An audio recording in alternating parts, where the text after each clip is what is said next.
Page 54, Beautiful Isle of Somewhere. Key is G major, 1 sharp, 6/8 time. We're counting eighth notes. At the beginning in the right hand. 1, 2, 3, 4, 5, 6. 1, 2, 3, 4, 5, 6. And that's about as complicated as it gets, except maybe for the middle of page 55. Let's look at the second line. We have a dotted rhythm going in there. 1 and 2 and 3 and 1 and 2 and 3 and 4 and. Hopefully that'll be okay for you. And then at the end of the line, 16th notes, 1 and 2 and. Oh, this is 6 and 6 and 1, 2, 3. So that measure is 1, 2, 3, 4, 5, 6 and 1, 2. Fingering wise, it's pretty straightforward. At the bottom of page 54, you're here. Last 2 measures. You have to cross over the thumbs, fine. And then you can lift up. It's a rest and the end of a phrase and of a section. And then here. Then on page 55, second line, watch this fingering. It's here. And then the thumb comes under. 1 and 2 and 3 and 4, 5, 6. 1, 2. I recommend, if you would, put a third finger on the A in the second measure there, here, so you can play the last of it here. It's just a little more comfortable than here. Otherwise, you're going to play that C with a fourth finger if you do it there. And that's a bit of a stretch. So if you put third finger on the A, then you could play that with a fifth finger. And that's the end of a phrase. You're going to lift up, and then you can go ahead and use third finger for the next one.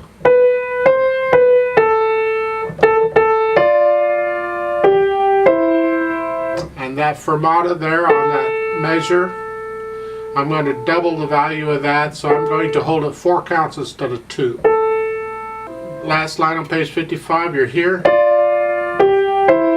And that fermata, I'm going to double that, so I'm going to hold it 6 counts instead of 3.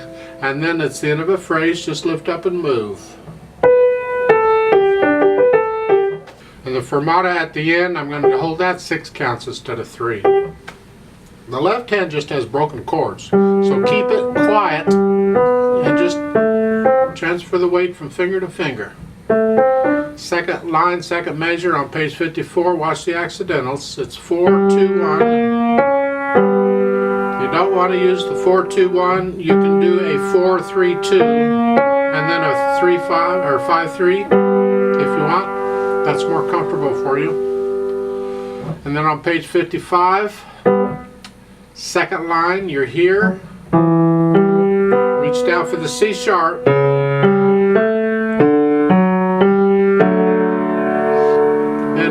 Lift up, and they're saying a 1, 2, 1. You don't have to do that. You could go. You're down here. You're going to lift up. You can put the second finger on the D here. 2, 1, and then play the chord. Because you can go from here to the chord easily enough. I hope you don't have to play the D with the thumb just because the chord's next. I'll leave that at your choice. You do it. And that's about it for the left hand. Then you just put them together gently. Gently.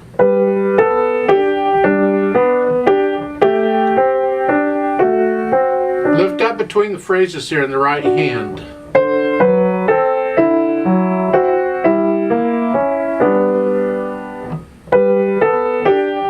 Try and play the right hand louder than the left if you can.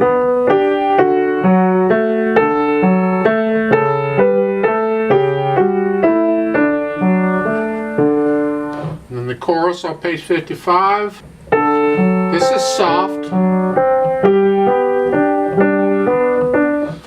The way this arrangement is written, it's causing a little bit of a problem between the hands. At the beginning, and this happens a few times, there's a tricky part because both hands need the same key. Right here you have, and then immediately on the fourth beat, the right hand needs that D that the left hand is playing, so you got to get off a little early with the left hand. If you look up page 55, the first line, the second measure, the left hand's playing a D, and in the next beat, the right hand needs that same key. So you're going to have to get off it with the left hand a little early so the right hand can have it. So just be aware of it so you can do it.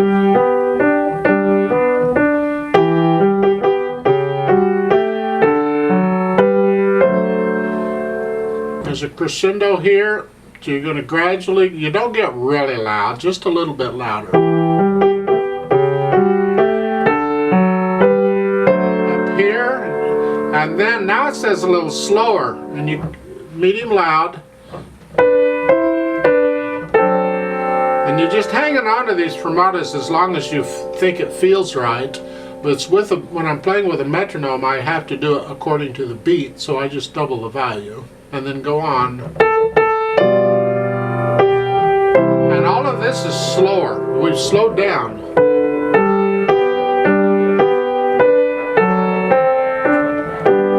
Now they've added pedal here, so let's talk about what we don't want to blur this up, so we're not pedaling everything. It's like the first measure. We don't pedal the first 3 beats because we don't want to blur this up. If I pedal the first 3 beats, it sounds like this. And yeah. So pedal it only when they're telling you to pedal it.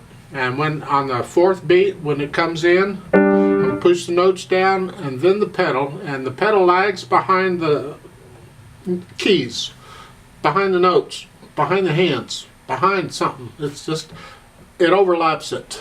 It's then at the end of the line, it's the end of a phrase, so lift the pedal up with the right hand. So we get silence in the right hand. The left hand is all legato. The left hand doesn't lift up, it just keeps going. So the last measure of the first line there is here.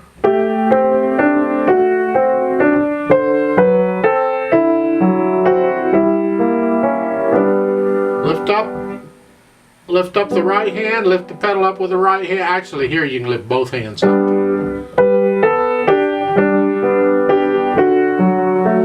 Again, lift the pedal up with the right hand, so there's silence in the right hand. It's the end of a phrase.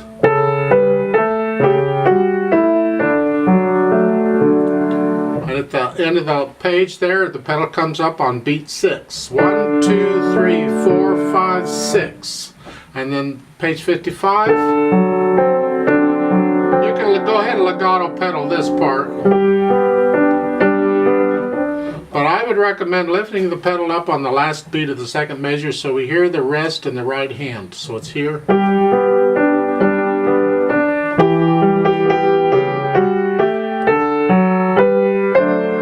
Here I'm going to release the pedal with the hands before we go on. And then you push the pedal down here and keep it down. Then lift the pedal up with the hands so there's a little silence before we go on.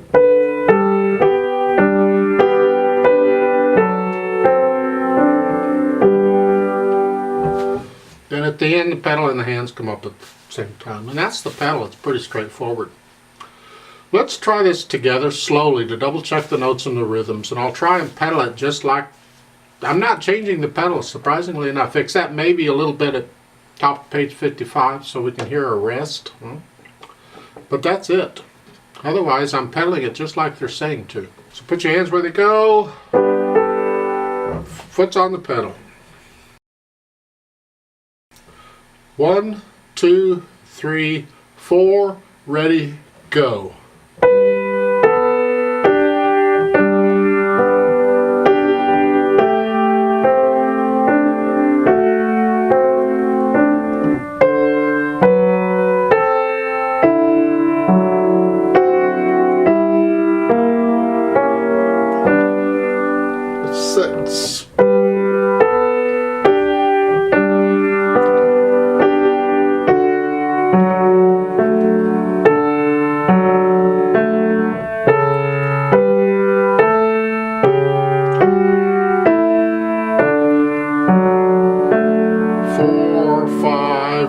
rest.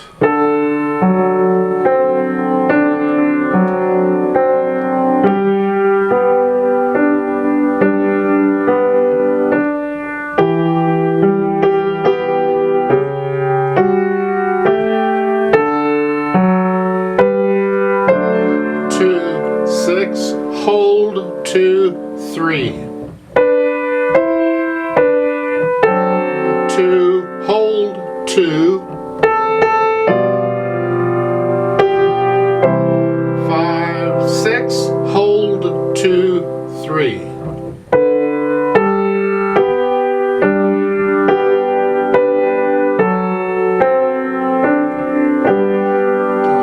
6, hold, 2, repeat.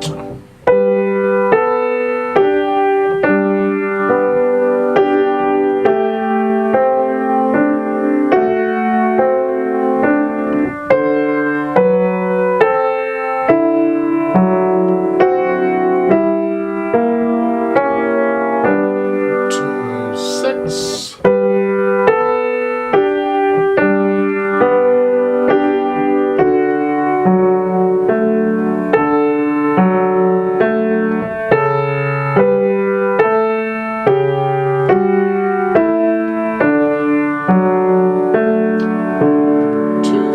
6.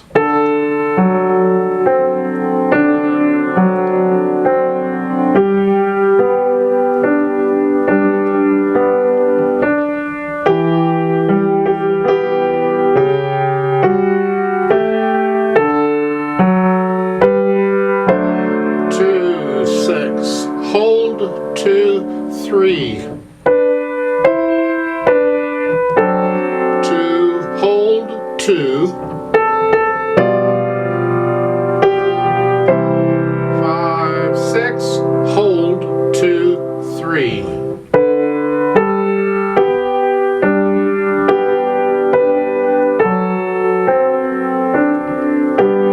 5, 6, hold, 2, 3.